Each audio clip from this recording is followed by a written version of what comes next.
Pessoal, boa noite. Vamos à nossa aula síncrona da disciplina de Inteligência Artificial. Hoje, a gente vai ter por objetivo dar continuidade ao nosso estudo sobre aprendizagem de máquina e a gente vai ver novos tipos de aprendizagem. Então, a gente vai ver aqui sobre aprendizagem não supervisionada e depois aqui, dando tempo também, a gente vai ver o conceito sobre aprendizagem por reforço.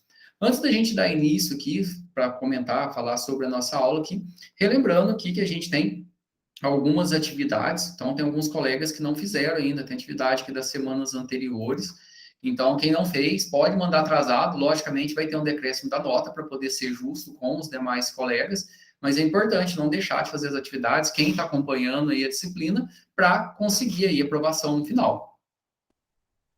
Beleza? E outro ponto importante aqui é sobre o nosso trabalho prático aqui de aprendizagem de máquina, ó.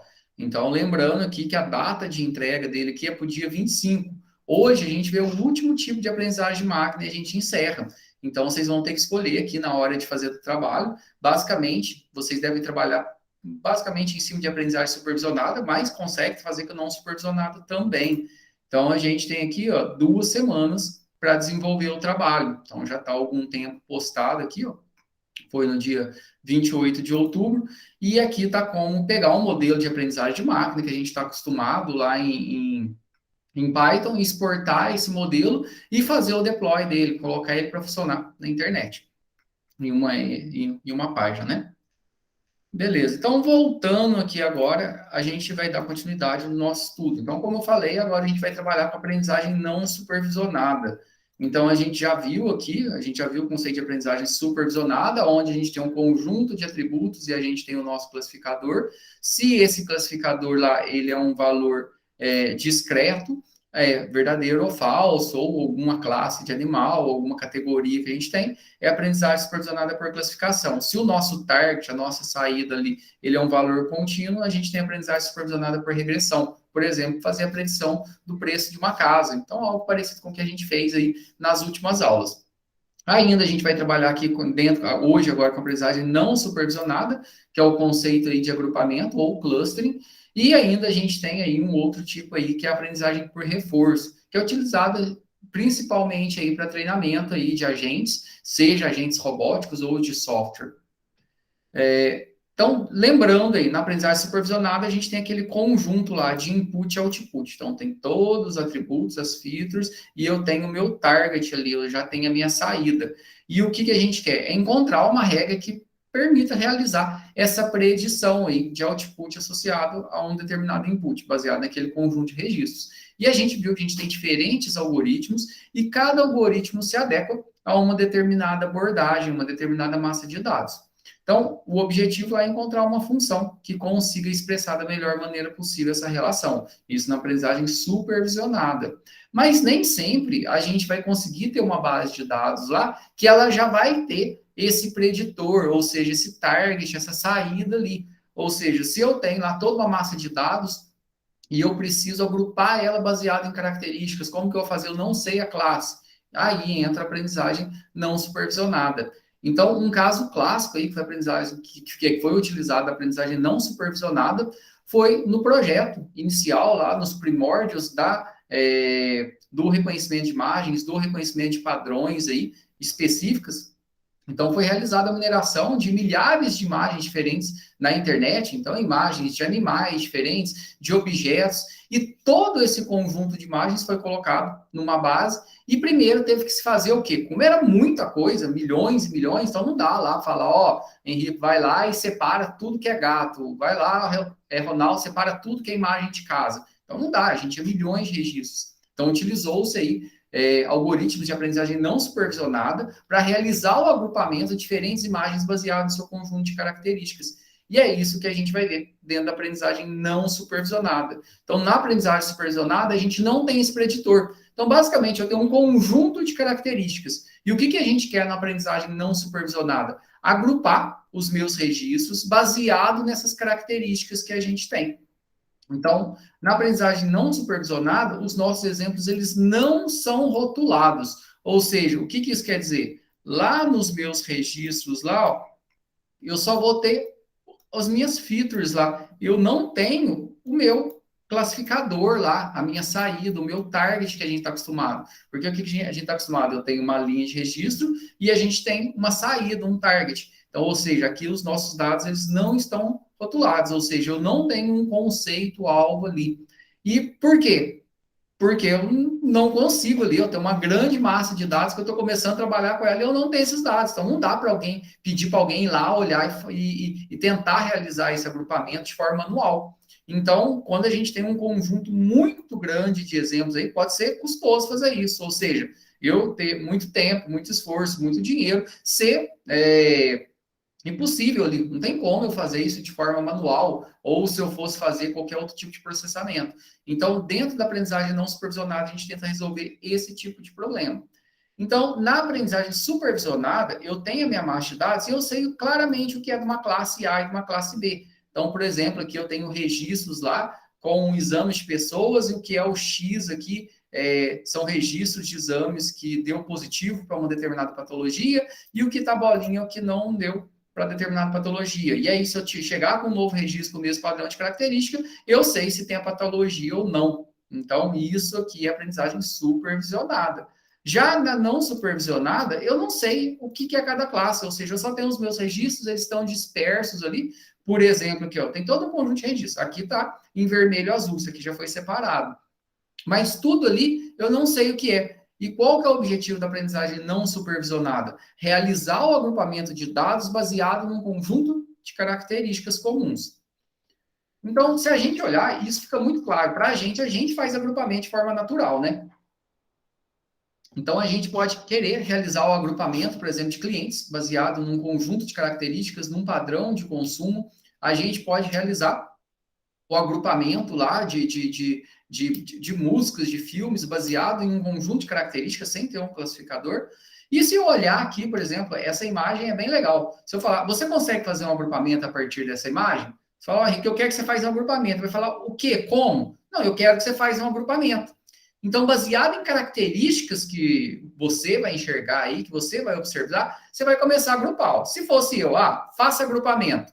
Beleza. Um dos parâmetros do agrupamento, logicamente, que vai te permitir ter uma acurácia maior, é a quantidade de agrupamentos que você vai fazer. Então, quem está trabalhando com essa massa de dados sabe mais ou menos a quantidade de classes que você tem envolvida. E aí você vai passar para o algoritmo. Se eu não sei, eu deixo ele agrupado da forma que ele quiser. Logicamente, isso vai ser menos preciso, né? Então, se eu falar, aqui eu vou ter uma primeira classe. Ó. Então, esse padrão aqui, ó, eu tenho esse padrão aqui é uma classe, ó. Aqui, ó, eu estou achando características comuns aqui. Vê se concordam comigo, ó. Tem esse tipo de concha aqui, ele é uma classe, ó. E aí, depois eu tenho um outro tipo de classe. Então, eu tenho essa concha aqui é parecida aqui, só que essa outra aqui, ela tem outro padrão de característica, né? Então, se olhar, ela tem uma cor um pouco diferente. E aí, eu posso agrupar baseado em cor, agrupar baseado em tamanho. Então, eu tenho um tanto de conchinha aqui pequenininha. Olha aqui que tanto de concha dessa aqui. Então, ó, então vou agrupar aqui em outro padrão. Eu posso agrupar baseado em formato, que é uma outra característica que eu tenho. Então, eu tenho esse padrão de concha aqui, ó, que ele é um pouco mais comprido. Então, isso aqui vai estar em outro agrupamento. Então, quando eu falo em agrupar, é exatamente essa imagem aqui. Você vai ter um dataset, você vai ter uma base de dados, mas não está falando, ó, essa aqui é a concha do tipo A, essa aqui é a concha do tipo B, essa aqui é a concha do tipo C, essa aqui é a concha do tipo D. Não tem isso. Quem vai criar clusters, o que eu vou ter como saída é o quê? Ó, os registros 1, 10, 15, 30 é do cluster A. Os registros 30, 80, 70 é do cluster C, e assim por diante. Então, a gente vai ter essa separação aí. Cada registro ele vai estar associado a um cluster. E aí, também, para poder fazer isso, a gente tem algoritmos específicos. Então, quando a gente olha aí para a aprendizagem de máquina, aí, que é a área que a gente mais observa hoje na inteligência artificial, a gente tem diferentes abordagens. Então, a gente está vendo que a aprendizagem de inteligência artificial é muita coisa. Ou seja, só dentro de aprendizagem de máquina, a gente tem diferentes tipos que se aplicam a diferentes algoritmos. Olha que bacana aí. Então, esse aqui seria um exemplo de agrupamento. Deu para entender a ideia? E conforme eu for falando, se quiser interromper e comentando aí, podem ficar à vontade. Levantar a mão. Beleza? Então, esse aqui é um exemplo que dá para a gente visualizar. Então, exemplos claros aí, como eu estava falando, eu quero identificar aí padrões de compra, então eu vou segmentar aí clientes aí baseado em padrões de compra. Então, eu tenho o que vários clientes compram e eu quero fazer um mailing para eles, ou seja, eu quero fazer uma lista. E aí, nesse agrupamento, a gente pode definir alguns padrões. Ah, um cliente pode estar em mais de um grupo? Não, não pode. Ah, então o Henrico, ele vai estar num determinado grupo que tem um determinado perfil, então ele vai receber um padrão lá de propaganda.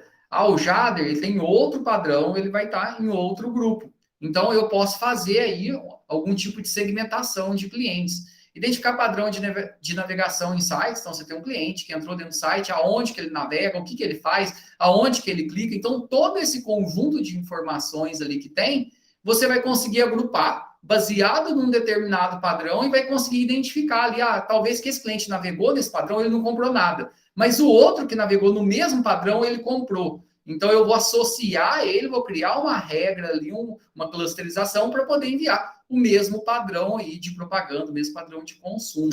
Na rede social também, então, nas redes sociais, aonde que todo mundo é fortemente observado, em todas as ações que são executadas, então, tudo que você faz lá, tudo onde você clica, o que você faz, o comentário que você faz, você está sendo agrupado, você está treinando um algoritmo ali. Então, ali ele tem uma mescla ali, algumas coisas você já vai informando direto para ter algoritmo de aprendizagem supervisionado rodando, outros ali ele vai rodar padrões ali para poder realizar agrupamentos. Então, na aprendizagem não supervisionada, a gente não tem esse target, eu não tenho essa minha saída. Eu só tenho os meus registros e eu vou agrupar baseado num conjunto de características.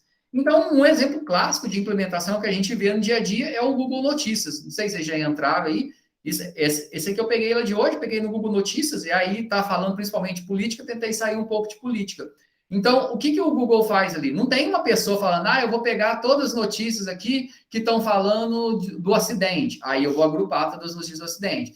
Eu vou pegar todas as notícias que estão falando aqui sobre as alterações de dados lá no SUS. Não tem uma pessoa fazendo isso. Quem está fazendo esse agrupamento, principais notícias da cobertura sobre um determinado assunto, ele agrupa baseado num padrão de características. E aí ele coloca tudo isso englobado. Então, se a gente visualizar aqui, deixa eu até mostrar, acho que aqui dá para a gente ver. Entrem aí para vocês verem. O Google Notícias é um exemplo clássico de clustering aí, para a gente poder visualizar. Se eu colocar em Google Notícias aqui, a gente vai ter aqui várias coberturas. Cada cobertura desse aqui é um cluster. Congresso aprova projeto que remaneja 9,3 bilhões do Bolsa Família para o Auxílio Brasil. Então, tem todas as notícias relacionadas a esse assunto. Então, ele fez um cluster. Se eu clicar ver a cobertura completa, é todo um cluster desse padrão aqui. Ministro diz que apoia a proposta para regulamento. Então, se eu olhar, eu vou ver todas as notícias. Cadê aquela que eu vi cedo? Acho que a tela já saiu daqui. Bolsonaro, só de política que tem que falar na aula. Aqui já não tem. Aqui ele já vai dar cobertura. As outras estão individuais. Deixa eu pegar uma aqui da cobertura, então, para a gente poder ver. Aqui, falando aqui da morte da jornalista, Cristiano Lobo. Então, tem várias notícias aqui sobre o mesmo assunto. Então, não tem ninguém lá que foi fazer. Isso aqui é clustering. Outro cluster aí, que é muito comum aí, que todo mundo tem no seu celular, na sua máquina, que você vai ajudando a treinar o algoritmo, é o Google Fotos. Então, quando você entra aí no Google Fotos aqui, acho que aqui em álbuns, dá para ver? Deixa eu ver se tem pessoas aqui. Pessoas. Esse aqui que é legal, aqui, No Google Fotos aqui, todo mundo está acostumado aí usar o Google Fotos. Quando você vai em pessoas aqui, ele vai fazendo um cluster. Tem várias pessoas aqui, algumas só que eu nomeei aqui, eu vou nomeando como exemplo aqui, e aqui eu tenho várias pessoas que eu não falei quem que é, e o Google ele vai criando cluster baseado na identificação, ou seja, no padrão de características. Então, ele criou um cluster aqui para pegar várias fotos aqui. Deixa eu ver se tem alguém conhecido aqui.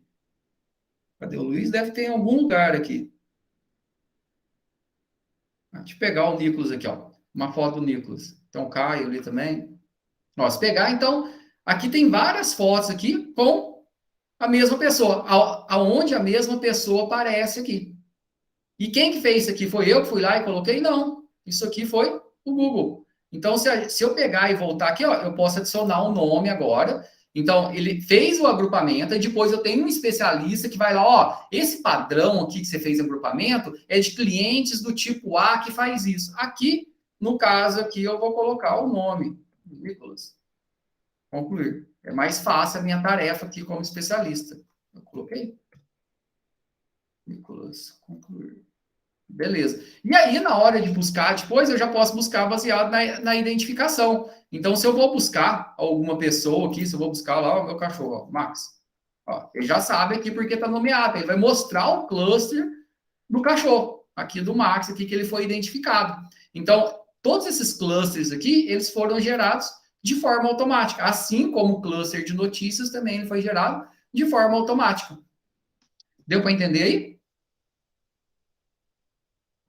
Beleza? Então, esse é o exemplo clássico que a gente tem aí de clustering, que a gente consegue ver, antes a gente ver na prática aqui. Então, isso aqui, lógico, cada notícia vai levar para um site diferente, e não tem ninguém que fez isso. Isso é um algoritmo de clustering que está por trás. Então, o que está por trás disso aí é um algoritmo, como eu falei, de agrupamento, ou clustering. É uma técnica de aprendizagem não supervisionada, que ele, ou seja, não tem essa chave associada, e ele vai fazer agrupamento baseado num conjunto de características. Existem alguns algoritmos, como o EM, que é a maximização da expectativa, que está em inglês, né? Ele é um algoritmo clássico. A gente tem o K-means, que é o principal algoritmo, que é base para outros algoritmos. A gente tem alguns algoritmos baseados em redes neurais, basicamente tem um lá, que é o mapa de auto-organização, e a gente tem um algoritmo de clusterização hierárquica. Além disso, logicamente, tem algumas variações, esses são os principais. O que a gente vê ali, que a gente consegue implementar ali, é o K-means e o EM ali, alguma variação, ou a clusterização hierárquica que a gente tem pronto. Mas não importa ali, como eu falei, a gente tem vários algoritmos, eu tenho que entender como ele funciona, como acontece esse processo, e aí quando você vai utilizar, você vai estudar a fundo esse determinado algoritmo para você trabalhar no ajuste de hiperparâmetros, ou seja, qual conjunto de parâmetros eu posso modificar para que o meu algoritmo consiga ter um melhor desempenho. Então, o algoritmo base aí é o K-means. Então, se a gente pegar aí K-médias, né? Means é média em inglês aí.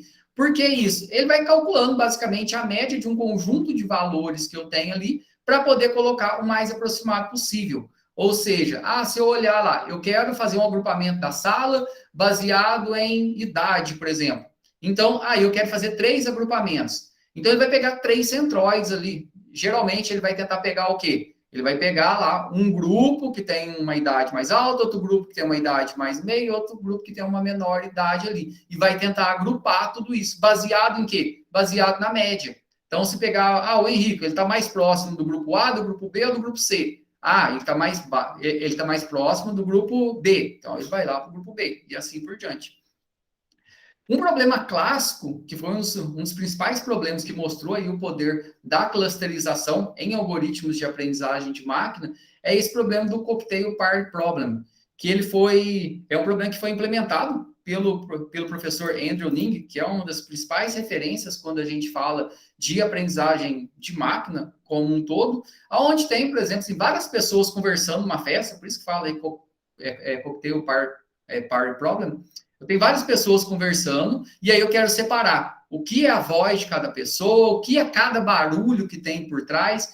Esse algoritmo de clusterização, ele é utilizado em algumas músicas, por exemplo, por alguns artistas. Eu tenho uma música inteira. Aí eles conseguem separar só o que é bateria, só o que é guitarra, só o que é vocal. Vocês já devem ter visto algum vídeo na internet onde tem lá, mostrando lá, por exemplo, o Iron Maiden cantando a capela. Eles nunca cantaram a capela, mas eles vão lá, extrai só a voz, deixa só a voz e coloca. Isso é um algoritmo de cluster, ou seja, ele está pegando padrões e separando esses padrões. E isso é aplicado.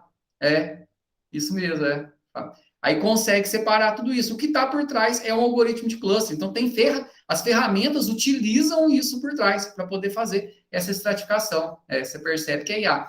O áudio é original. O áudio ele não é gerado. O que faz a voz do cantor morto, aí ele já pega um padrão de rede neural lá, bem diferente, aí já é outra técnica, não é de cluster aqui. Ele vai identificar padrões, baseado nesse padrão, ele vai conseguir replicar. Isso aí é baseado em aprendizagem de máquina profunda. Não é a mesma coisa aqui. Nesse caso que eu falei, ele consegue separar uma voz para poder colocar num vídeo, por exemplo, eu quero ver só o baterista do Iron Maiden, de uma música, aí vai lá e tira, e aí você escuta só a bateria, só a voz, só a guitarra. Esse é o caso de clustering. Nesse caso de replicar a voz de alguém que já está morto ou imagem, aí entra a aprendizagem de máquina profunda, baseada em redes neurais, e aí tem algumas outras Qs por fora aí.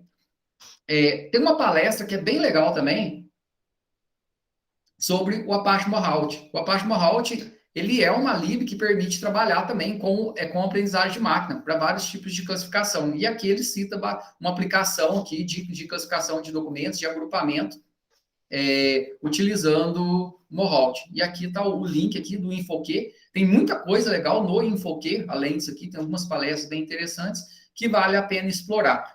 Esse link aqui é uma aula do professor Ning, então tem duas aulas diferentes aqui que vale a pena dar uma explorada. A gente vai entender agora como funciona o Caminhos, a lógica dele por trás. Depois, a gente vai lá no ECA e a gente vai conseguir ver ele funcionar lá, ver ele gerar os clusters, beleza? Então, aqui, a clusterização, como a gente já falou, é um tipo de aprendizagem não supervisionada. Então, a gente vai agrupar os dados, os registros que a gente tem baseado em similaridade. Os métodos mais comuns de cluster, a gente precisa do K-cluster. O que é isso? É quantos clusters a gente vai gerar. Então, o exemplo que a gente vai fazer lá no ECA, a gente vai pegar aquele dataset do íris que a gente tem lá, 3 tipos de flores, mas lá já tem um classificador. A gente vai e apaga o classificador, a gente deixa sem ele, e manda ele agrupar e ver o que ele faz. Se eu não falar quantos K eu vou ter, ou seja, quantos clusters ali eu vou ter, ele vai, no caso do Caminhos, ele vai gerar 2. Existe um outro algoritmo, que é o EM, que é a maximização da expectativa, ele consegue fazer uma estimativa baseada em probabilidades, quantos clusters ele tem que gerar. Mas, mesmo assim, não é muito assertivo. Então, na maioria das vezes, a clusterização, ela depende de você informar quantos clusters você quer. Então, você tem que, pelo menos, entender o mínimo do problema ali. E o objetivo é o quê? É maximizar a similaridade dos objetos dentro do mesmo cluster. No caso, Caminhos, como eu falei, ele é o mais simples, ele é baseado em cálculo de média. Mas a maioria dos algoritmos, tudo está por trás que é estatística e probabilidade. Ou seja, tudo que ele vai fazer esse tipo de agrupamento. Ou seja, e algumas mesclas dessas técnicas, né? Alguns têm algumas heurísticas mais avançadas, como eu falei, alguns baseados em uma estrutura de rede neural, de mapas auto-organizáveis. O Caminhos, o objetivo dele aqui é fornecer uma classificação de acordo com os dados. Ele é baseado na comparação do valor que eu tenho com a média do grupo que eu tenho. Então, antes, logicamente, você não precisa ter o teu target ali. O que ele vai fazer ali, ele vai rodar várias vezes ali o algoritmo até que esse valor da média ele deixe de se alterar. Então, ele vai fazer a clusterização baseada na similaridade. A centroide aqui, que a gente fala, ele é o valor médio. Então, eu vou ficar rodando várias vezes para uma quantidade determinada de ciclos, até que a minha centroide, ou seja, esse meu valor médio, deixe de se alterar, ou por 10 ciclos, 20 ciclos, por exemplo. Então, esse aqui é o algoritmo do Caminhos, o passo a passo. Né? Primeira coisa é definir o valor de K. Algumas questões de concurso, de ENAD, aí, de pós-comp, fala muito sobre o Caminhos, o que ele é, para que ele serve, para clusterização, e aí pergunta aí se você precisa definir ou não o valor de K, quantos clusters. Então, no Caminhos você precisa. Então, você tem que falar qual que é o valor de K aqui. Você vai pegar um objeto aí para cada cluster. Ou seja, eu quero fazer 3 clusters. Então, vou pegar 3 objetos ali, aleatórios inicialmente ali, e vou associar a cada um dos clusters. E aí, depois, eu vou pegar, eu tenho que pegar um próximo objeto que está lá na minha lista lá. Esse próximo objeto, ele está mais próximo do valor do A, do B ou do C? Ele está mais próximo do A, ele vem para o A. Atualiza o A com a média. Depois, pego mais um objeto, ele está mais próximo de quem? E assim eu vou rodando várias vezes.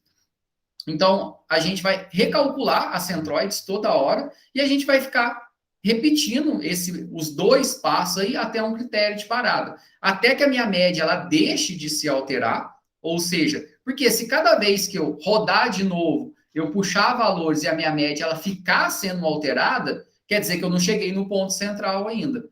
Ou por uma quantidade de iterações. Só um exemplo aqui, bem rudimentar, mas dá para a gente entender como o Caminhos funciona.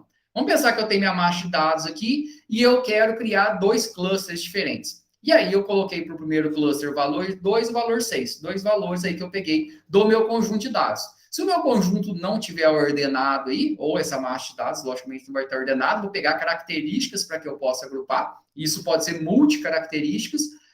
Posso pegar os dois primeiros elementos, fazer um random, tanto faz.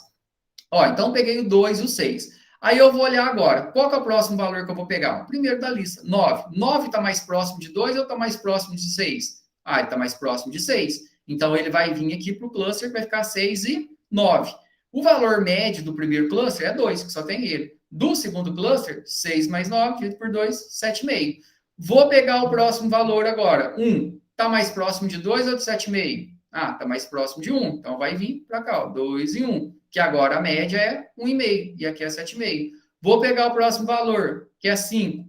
5 está mais próximo de 7,5 ou está mais próximo de 1,5? Ah, está mais próximo de 7,5. Atualiza a média aqui, 6,95, a média é 6,66, e aqui continua em meio. 4 está mais próximo de 1,5 ou está mais próximo de 6,66? Ah, 4 está mais próximo de 1,5. Vem para cá. Agora, pega o 8. 8 está mais próximo de 6,66. Vem para cá. E aí terminou essa massa de dados. Acabou? Não, não acabou. Essa foi uma iteração, ou seja, foi uma rodada. Eu tenho um valor médio. Aí o que pode fazer? Ir tirando cada um dos valores novamente e verificando se esse valor é agora, porque logicamente a média vai mudando, né? E aí eu vou verificar se esse valor está mais perto do cluster A ou se ele está mais perto do cluster B. Ou seja, da média que eu tenho. Então, pode ser que os valores eles começam a mudar de cluster. Essa foi uma interação. Aí, esse valor que está no cluster A vai para o B, o que está no A vai para o C. E aí, ele vai ficar repetindo isso várias vezes, por uma quantidade de interações, ou até que esse valor médio, quando eu começo a mudar, ele deixa de se alterar. Então, quer dizer que a minha centroide ela chegou bem ao ponto. Aqui tem uma visualização que ela é bem legal, que dá para a gente enxergar. Vou colocar ela aqui no chat, que dá para a gente ver essa questão dos clusters. Uma animaçãozinha. Ó. Aqui a gente tem uma animação, então eu tenho um conjunto de dados aqui que eu não sei o que é cada um. E aí o que vai fazer? Ele vai gerar valores aleatórios aqui, que vai ser os pontos, e depois ele vai calcular os clusters. Qual que é o problema que a gente tem aqui no Caminhos? Ele vai agrupar todo mundo, independente se eu tenho um outlier dentro aqui da minha massa de dados. O que é isso? É um valor totalmente discrepante, que ele não faz... Ele está tão distante da média de todo mundo ali, que teoricamente ele teria que estar em nenhum grupo ali, porque não se agrupa perto de ninguém. Ou seja, seria algum registro aí que, se for um algoritmo mais avançado, ele teria que sair ou ficar num grupo diferente. Mas como eu estou definindo um tamanho de K aqui, todo mundo vai ser agrupado. E aí tem essa limitação, ou seja, a identificação de outlier. Ó, que eu tenho 4 grupos, ele gerou aleatório, e aí tem um coitado aqui que ele está mais longe aqui, não tem ninguém que está mais perto dele, né? Então ele vai ficar isolado aqui na primeira rodada. Aí depois, na segunda aqui, como o valor médio mudou, tá vendo? Ó, o valor médio ele vai se ajustando, ó. A cada etapa, esses valores que ele está gerando aqui, ó, ele é aleatório. Cada pontinho desse tem um valor, o algoritmo está rodando real por trás aqui. E depois ele vai agrupando. E aí eu tenho um valor médio para poder ver a distância, ou seja, esse ponto aqui, ele está mais próximo desse ou ele está mais próximo desse? Então, no cálculo aqui de distância aqui que ele fez, ele está mais próximo do ponto de cá. Deixa eu rodar ele de novo aqui, só para a gente poder ver, ó.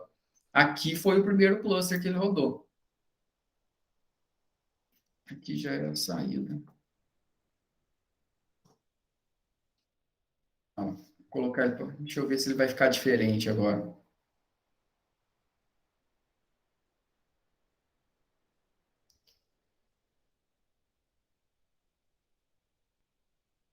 Ele vai ficar bem parecido com o que estava da outra vez. Ele só mudou aqui o ponto centroide, que ó, lembra que a gente tinha valores para cá, ele só mudou o ponto um pouco. Mas qual que é a ideia do Caminhos aqui? A gente define aqui qual que é o tamanho do cluster. No caso aqui, ele está fixo 4 aqui, e eu vou ter tempo. Vai sendo calculado várias vezes o valor médio, ou a centroide aqui. E o conjunto de dados ele vai agrupando baseado nas características que a gente tem. Ou seja, que o algoritmo ele tem. Então, aqui é uma centroide de um determinado conjunto, de um determinado cluster, outra centroide aqui. Então, ele vai se ajustando dentro desse ponto aqui. Então, por exemplo, aqui eu tenho vários registros aqui de peso, tamanho, de relação de peso, tamanho aqui de camisetas. Eu quero agrupar isso aqui em padrões. E aqui os pontos aqui não tem nenhum padrão e depois eu posso realizar esse tipo de agrupamento. Para a gente entender isso de forma mais prática aí, vamos lá no ECA. Aí o ECA é legal que a gente consegue fazer os experimentos de forma rápida. A gente vai pegar aquele dataset lá, que a gente já tinha trabalhado lá do íris, onde a gente tem 3 classes de flores diferentes lá, 3 espécies da flor íris, e a gente vai excluir o nosso classificador, então não vou saber o que é. E aí eu vou pedir para ele poder classificar, agrupar no cluster, e depois a gente vai pedir para poder avaliar, beleza? Então vamos lá no íris, no ECA. Vamos abrir eles juntos aí.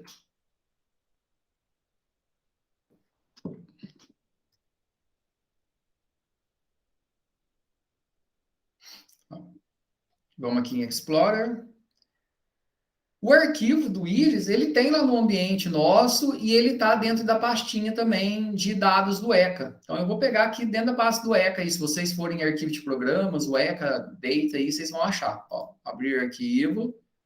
Vou, no caso, aqui no meu C2 pontos, que é onde está instalado.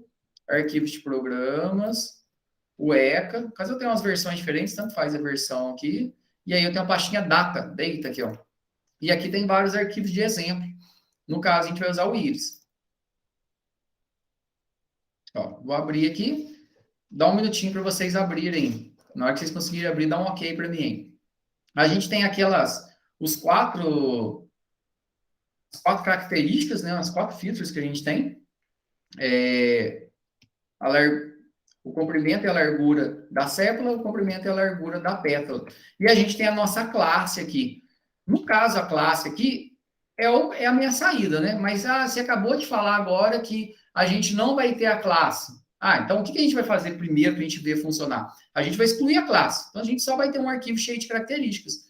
Então quer dizer que para a gente praticar, qualquer arquivo, qualquer dataset de aprendizagem supervisionada que eu excluir a classe ali, basicamente eu vou conseguir pedir para ele poder fazer o agrupamento baseado em características, para a gente enxergar aqui, ó. Vou pegar a classe aqui, ó, selecionei, e vou clicar em Remove aqui, remover. Ó, o que aconteceu agora? Ó? Eu só tenho os 4 atributos aqui. Conseguiram abrir o arquivo aí e remover a classe? Deu certo? Henrico, Luiz, conseguiram aí? Jader, Fábio, Gabriel, Ronaldo, Edilson. Beleza? Ó, então, a gente já excluiu aqui. E aqui dentro do ECA, aqui, ó, como a gente já tinha visto, a gente estava trabalhando em Classify, né? Então, todos os algoritmos de aprendizagem supervisionada estão em Classify. Tanto de regressão quanto de classificação. De aprendizagem não supervisionada, que é clustering, está aqui, ó, cluster, tá vendo? E aqui em cluster, aqui, a gente tem aqui, o algoritmo padrão é o EM, que é a maximização da expectativa. O EM, ele tem a vantagem de que a gente consegue rodar ele sem precisar definir a quantidade de clusters. Porém, não é muito recomendado, não tem um bom desempenho. Ou seja, você não definir a quantidade de clusters. Vamos rodar primeiro aqui o caminhos, e aí depois a gente pode rodar o EM para poder ver qual tem o melhor desempenho. Vou vir aqui em Choose, vou escolher aqui, ó, Simple Caminhos. Ó, tem aqui o Cluster Hierarchy também, que é o outro clássico dentro da clusterização. Selecionei o caminhos. Agora, um ponto importante. Para o caminhos, a gente precisa definir qual que é o tamanho do K. O tamanho do K padrão dele é 2, ou seja, ele vai criar 2 grupos. No caso aqui do nosso arquivo do íris, a gente sabe que a gente tem 3 grupos. A gente tem 3 clusters diferentes, né? Ou seja, a gente vai ter que ter 3 clusters. Então, para a gente alterar o parâmetro dele, ó, não é em Choose agora que a gente vai clicar, ó. Vai clicar em cima do nome dele, aí ele vai abrir uma lista de parâmetros aqui, ó, e a gente vai vir alterar aqui, ó, não clusters, tá vendo, ó? Para 3. Ó, olha aqui que legal, tem aqui ó, max iterations, ou seja, o que é isso? É a quantidade de ciclos de atualização da centroid que ele vai fazer. Ou seja, até que o valor médio ali atinja, ou ele fica rodando aqui, é a quantidade de vezes. Ó, num cluster, só que a gente vai alterar, para 3, beleza? Só dar OK aqui. A gente vai deixar usar todo train set aqui, porque a gente não vai separar dados para teste, que eu quero clusterizar. Então, eu não tenho split aqui de dados nesse caso aqui. Eu só vou agrupar. A gente vai deixar marcada a opção aqui, armazenar os clusters para visualização, porque a gente vai utilizar para ver eles depois, o agrupamento que ele fez, e a gente conseguir salvar esse ajuste, beleza? Ó, e agora, muito fácil, né? Só dá o start. E aí, uma vez que ele deu o start aqui, vou copiar aqui, só deu o start, aí a gente volta aqui, ó. Deixa eu abrir aqui o Notepad para a gente conseguir enxergar melhor. Ó, então, aqui está os parâmetros que ele rodou, a quantidade de atributos que ele executou, a quantidade de iterações que ele precisou fazer. Lembra? Aquele ajuste das centroides é a quantidade de ciclos que ele precisou. Então, se o máximo era 500, por que ele parou ali? Porque o valor médio deixou de alterar. Beleza? E aqui está mostrando aqui com os clusters, ele gerou 3 clusters diferentes aqui, e aqui está os valores médios de cada parâmetro que ele gerou, ou seja, lembra que a gente tem 4 parâmetros ali, então está o valor médio de cada um. E aqui está a clusterização que ele fez. Ah, mas como que eu vou saber se ele acertou, se ele errou essa clusterização? A gente vai refazer depois, mantendo o meu classificador, para que o que ele clusterizou, ele ajuste. A gente já viu que ele errou algumas coisas. Por que fica claro? A gente sabe que tem 50 em cada classe. Então, dá para ver que num ele colocou 61, no outro 50, no outro 39. Ó, suponho que esse que ele colocou 50, talvez ele tenha acertado todo mundo. Por quê? Não tem um que é 50? Lógico, é só um chute. Pode ser que ele tenha mudado. Mas o que está 61, o que está 39, ele errou. Porque eu sei que não tem 61, 39. Mas ele fez um ajuste aqui. Legal. Como que eu vou ver o que está em cada cluster aqui no caso? Aqui, dentro do ECA aqui, ó, no resultado, a gente vai clicar com o botão direito. E a gente vai aqui, ó, Visualize Cluster Assignments, ou seja, a gente vai visualizar as associações dos clusters, ou seja, o agrupamento que foi realizado. A gente vai clicar aqui para poder ver, beleza? Ó, aqui no Visualize, a gente vai conseguir ver o quê? Aqui no eixo X, aqui, a quantidade de instâncias que eu tenho, e eu consigo mudar aqui qual que é o atributo que eu estou visualizando aqui, o padrão de cluster. Então, dá para ver, ó, que tem um cluster, aqui o vermelho, um azul e um verde. Isso aqui é a clusterização que ele fez, baseado o quê? No comprimento da sépula. E aí eu posso olhar outras características, ó. Aqui, aqui e aqui outro cluster. E aí eu posso olhar outro atributo. Logicamente, tem atributos que ele me dá uma saída melhor. É igual a gente viu, né? Na hora que a gente fez a árvore de decisão, tem um atributo que ele é principal, ou seja, ele me dá uma informação clara dentro da minha massa de dados. E assim vai acontecer também. Mas a gente consegue ver aqui para cada um que ele fez aqui, né? Ou seja, aqui é só a separação dos clusters. Então, eu consigo ver para cada um, tá vendo? Um cluster. Isso aqui, a clusterização, logicamente, funciona. Você tem que ter muitos registros e muitos atributos, para que ele consiga encontrar um padrão ali dentro dessa massa de dados. E aí, ele vai agrupar baseado nesse conjunto de atributos que a gente tem, ó. Ó, o azul é o cluster 0, o vermelho é o cluster 1 e o verde é o cluster 2. A gente viu que teve erros. Ah, mas como que eu consigo ver aqui, ó? Como que eu consigo ver o que é o que aqui? Ó, aqui, tipo, a gente já está aqui na visualização dos clusters, é só a gente vir aqui em Save, ó, tá vendo? Ó? Se eu vier em Save, eu vou salvar o arquivo no formato ARFF aqui, que é o formato do ECA, que vai permitir a gente visualizar cada registro, a associação dele, ó. Então, vamos vir aqui em Save. Aí pode colocar em qualquer lugar, vou colocar na área de trabalho aqui, ó. E vou chamar ele, ó, de Cluster Iris. O formato dele é o ARFF, beleza? Salvar. Salvei. Então, vou lá agora na minha área de trabalho e vou ver esse arquivo. Vocês podem aí também dar uma olhada nesse arquivo que vocês salvaram. Se alguém não conseguir, você me falar, ó, Cluster Iris, ARFF. Vou clicar com o botão direito aqui, vou abrir ele. Vou abrir com o Notepad++, ó. Ó, então, o que eu tenho aqui, ó? Nossos 4 atributos que a gente tem aqui. Ah, o primeiro atributo que ele colocou é um instance number, tá vendo? Ele coloca automático aqui, é só uma chave, ó, 0, 1, 2, 3, tá vendo? E Agora eu tenho os clusters, tá vendo? Ó, cluster 0, cluster 1, cluster 2. Mas o que é cluster 0? O que é cluster 1? O que é cluster 2? Não sei. Então, quando você vai agrupar, você vai ter um especialista daquela margem de dados que está agrupando e fala, ó, esse padrão aqui que está no cluster 1, isso aqui é essa espécie. Esse do cluster 2 é essa outra espécie. E assim por diante. Ó, então, olha que legal aqui, ó. A gente sabe que está na sequência 50 por 50, 50, 50, né? Ó, que tanto aqui, ó. Tudo no cluster 1, bonitinho, ó. E aí, depois, na sequência, vai ter o cluster 0. Aí, ó, tem o cluster 0. Aí, aqui, ó, já tem 2, 0, 2, 0, 0, 0, 0, 0. Tá vendo que esses dois que tá aqui no meio aqui, eu já sei que tá errado, porque tá na sequência. Mas ele fez, ó. E aí, depois, eu quero arrumar isso aqui. O que tá em cada grupo baseado nas características? Você pode colocar em qualquer aplicativo, tabular isso aqui, separar em grupos. E aí, depois, o que é o cluster 0? É igual lá no Google Fotos. Tem uma foto de uma pessoa, o Google agrupou. E agora, quem que é essa foto? Aí você olha, essa foto aqui é o Luiz, essa foto aqui é o Nicolas, vou lá e nomeio. E aí depois eu consigo pesquisar. Eu vou falar aqui que o cluster 1 aqui é o íris setosa. E aí eu altero tudo que é 1 por setosa aqui. Beleza. E aí, na hora de buscar, isso vai facilitar a minha vida. Deu para entender a saída aí? Agora a gente vai ver como conseguir visualizar se ele conseguiu realizar o agrupamento de forma correta ou não. Como que eu faço isso? Eu não posso excluir o nosso classificador. Por quê? Eu vou falar para ele não usar ele na clusterização, mas depois que clusterizar, usar ele para verificar se o resultado está certo. Ou seja, ver se ele conseguiu o que ele conseguiu fazer de forma correta. Como eu já excluí aqui, vou ter que abrir o arquivo de novo. Vou lá abrir o arquivo, íris. Abri ele de novo, agora eu tenho meu registro de classe aqui, minha saída. Uma vez que eu tenho a saída, agora é só rodar ele novamente. Ou seja, não vou remover, mas vou falar para ele não usar.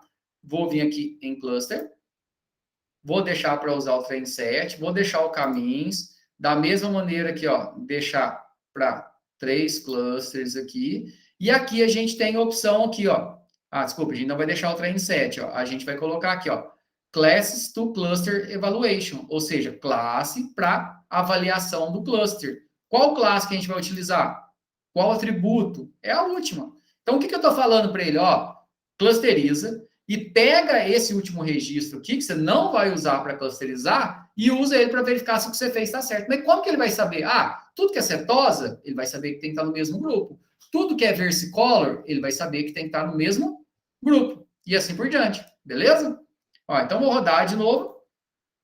E agora, ele vai gerar para a gente aqui uma matriz de confusão. Lembra? Matriz de confusão é algo muito importante aqui dentro da aprendizagem de máquina. Que vai falar o quê? O que ele acertou, o que ele não acertou. Onde que está associado de forma correta ou não.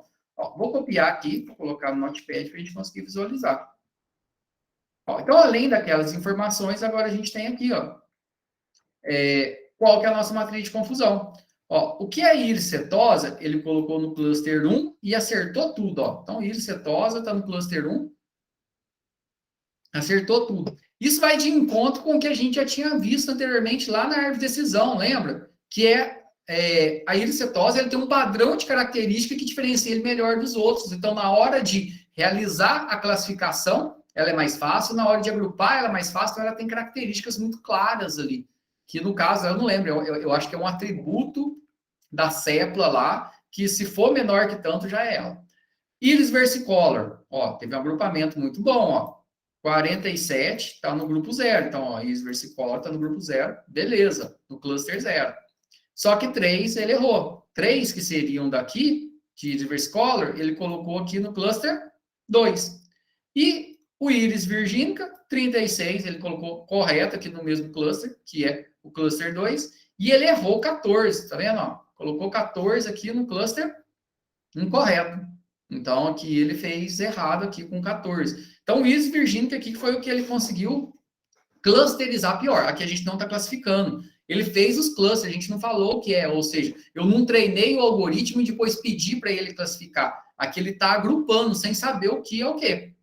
E aí, no total, aí, teve 17 instâncias incorretas ou 11%, o que nos dá uma acurácia muito boa. Ou seja, lembra? Acima de 75% o algoritmo ali já está usável, logicamente você vai melhorar ele, mas você já tem uma acurácia aceitável. Menos de 75% não é aceitável. E aqui a associação, né? Versicolor 0, Setosa 1 e Virgínica 2. É só esse algoritmo que a gente tem no Caminhos? Não, como falei, tem vários outros algoritmos. E aí a vantagem do EC é o quê? É conseguir testar sem esforço. Ou seja, você só muda o algoritmo, vou mudar aqui para o EM, que é a maximização da expectativa aqui. O EM aqui, deixa eu ver se ele abre os parâmetros.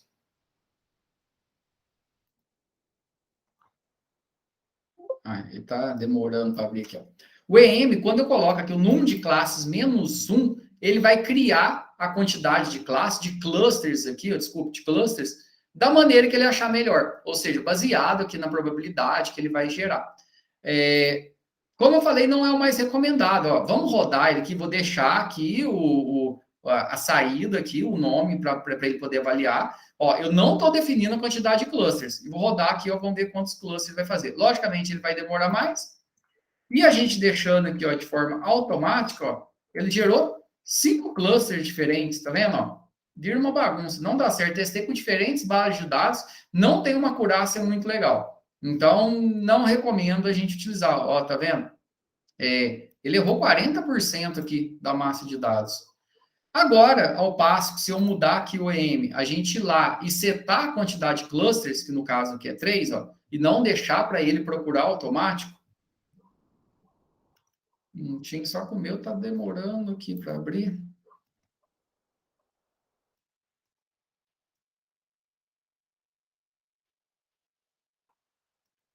Agora abriu.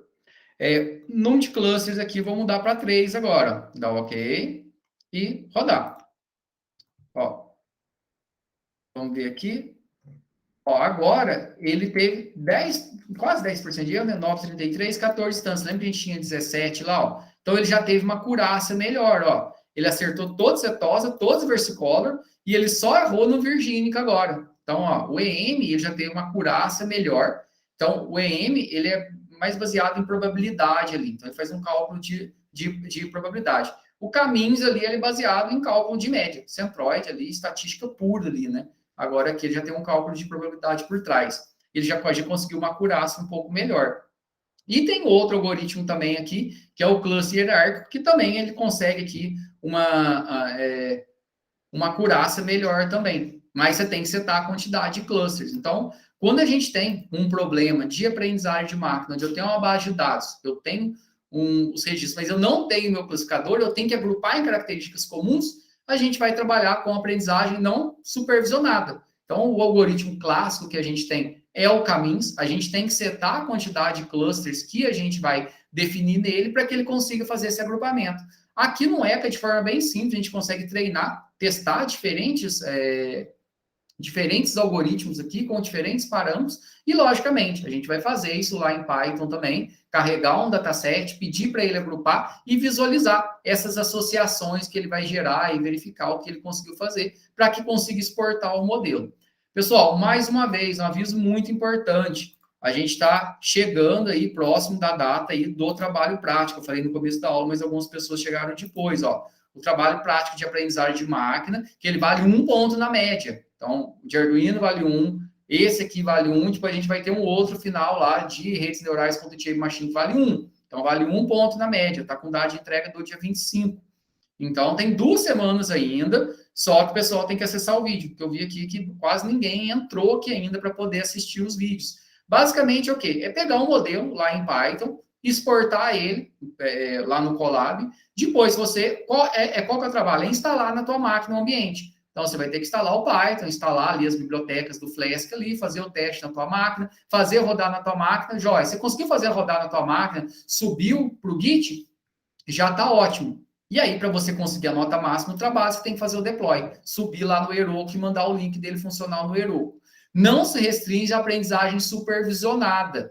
Pode trabalhar supervisionado por classificação, por regressão. Se estiver apresentando erro, estiver tendo problema, me manda que eu ajudo. Então, não deixe de fazer. Como eu falei, Se quiser trabalhar em dupla, pode trabalhar em dupla, então conecta o pessoal, mas não deixe para a última hora. Então, assim, a gente tem agora, semana que vem, que a gente finaliza essa parte de aprendizagem de máquina, a gente vai ver lá no Colab, em Python, como trabalhar com aprendizagem não supervisionada, e aí depois, na outra, a gente já tem aqui o trabalho. Então, aqui no trabalho, vocês vão mostrar o trabalho, vocês vão enviar o vídeo, né? Mas a ideia é pegar o que cada um fez lá, mostrar rapidinho, e depois a gente vai dar andamento para o nosso próximo tópico aí, que vai ser redes neurais.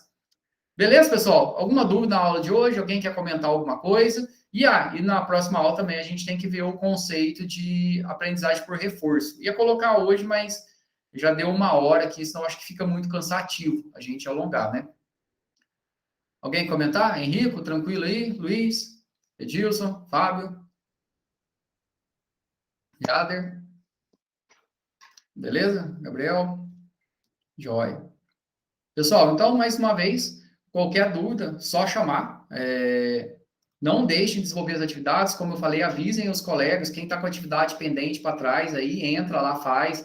Não vai ter, logicamente, a mesma nota de quem fez com a data correta, para ser justo com os colegas, mas também não vai ficar sem nada. Então, quem está acompanhando a disciplina, entra lá, não deixe de desenvolver as atividades. A gente fechando agora, tem esse trabalho, a gente vai ter um quiz avaliativo, lembra que a gente tem a nota do quiz, a gente vai fazer pelo menos 3, então a gente já fez um, depois a gente vai fazer mais um agora, logo na sequência, e vai ter mais um outro para o final. Então, esses 3 trabalhos, junto com o quiz, dá quase a nossa nota toda. E essas perguntas semanais também compõem o resto aí. Beleza, pessoal? Então, e aí, como toda semana, né, tem uma atividadezinha, simplesinha de responder, que depois eu vou colocar aqui sobre clusters com ECA. Qualquer tipo de dúvida, é só chamar. Bom final de semana para todo mundo aí.